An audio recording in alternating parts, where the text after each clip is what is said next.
Já Sabra Award lo toma lugar em Health and Wellness Expo na Hyatt Place Aruba Airport Hotel. Com diferentes profissionais de saúde integral, lo vai estar presente para compartilhar com a comunidade vários temas de saúde.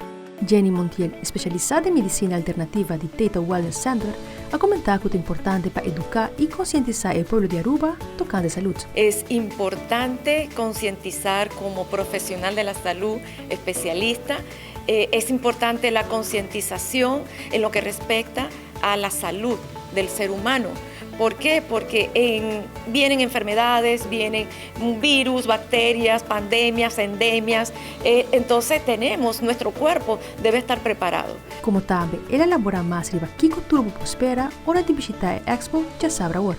Una vez que las personas entren, el primer stand que se va a conseguir es la parte de naturopatía, medicina alternativa, y ahí voy a estar yo presente para poder orientarlos, para poder dar consejos, para poder chequear la presión, que sí, hacer evaluación de azúcar en la sangre. Podemos hacer esa parte, ¿no? Lo vamos a hacer. Directora de Toda Life Changes, Shirley Shipley, a comentar que a meta da Expo aqui está para o povo de Aruba estar mais consciente da importância de saúde. Entrenar, actividad física. Arte es una de las cosas más fundamentales y más importantes que nos hemos enfocado, porque a veces hay personas que por nada las personas toman depresiones. Entonces, esa es una de las partes que también van a estar acá personas como psicólogas para que ustedes puedan también como preguntar e indagar en qué podemos nosotros ayudarlos. También van a estar personas también como, por decir, lo que es tener conciencia de lo que es comer saludable.